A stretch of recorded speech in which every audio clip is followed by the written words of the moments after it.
যদি কাউকে ছাড়তেই হয় তবে সম্পূর্ণভাবে ছাড়ুন। মায়া, আশা, আকাঙ্ক্ষা সব কিছু থেকে মুক্ত করে দিন তাকে। অর্ধেক রেখে অর্ধেক ছাড়ার কোনো মানে হয় না। তাকে স্মৃতির অন্ধকারে আটকে রেখে সারা জীবন ইমোশনাল অত্যাচার করবেন না। জীবনে শেষ থেকেও নতুন শুরু হয়, কিন্তু সম্পর্ক তা একবার ভাঙলে আর আগের জায়গায় ফেরে না।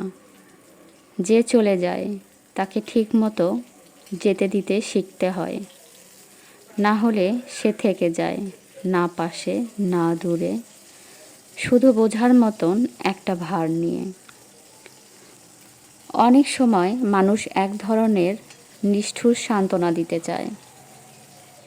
আমার বন্ধু থাকতে পারি, আমরা বন্ধু থাকতে পারি, আসা যাওয়ার সম্পর্ক থাকুক, কিন্তু সেটা না পুরোপুরি সম্পর্ক, না পুরোপুরি মুক্তি।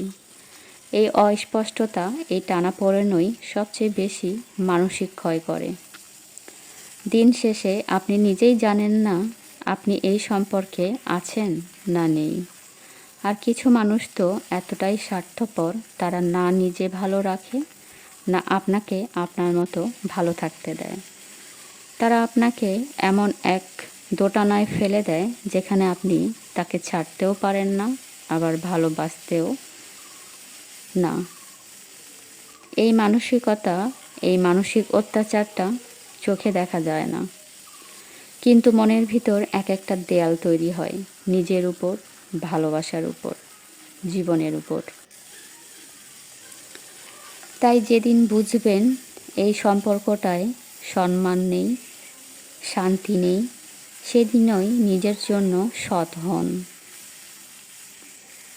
একটা সম্পর্ক সুন্দরভাবে শেষ করতে পারাও ম্যাচুরিটি। দিন শেষে আমরা সবাই শান্তি চাই, আর শান্তি কখনোই অসম্পূর্ণ সম্পর্কের ভাঙা টুকরোর মধ্যে পাওয়া যায় না। তাই ভালোবাসা থাকুক, কিন্তু তা যেন বোঝা না হয়। স্মৃতি থাকুক, কিন্তু তা যেন ক্ষত না হয়ে দাঁড়ায়। আর সম্পর্ক না থাকলেও একদিন যদি দেখা হয়, তখন যেন অন্তত মুচকি হেসে বলা যায়, কেমন আছো? এটাই হোক সম্পর্ক শেষ হওয়ার পরও রেখে যাওয়া সম্মান। সত্যি, ভালোবাসা কখনো জোর করে পাওয়ার নয়। যদি কেউ ছেড়ে চলে যেতে চায়, তাকে যেতে দেওয়া উচিত।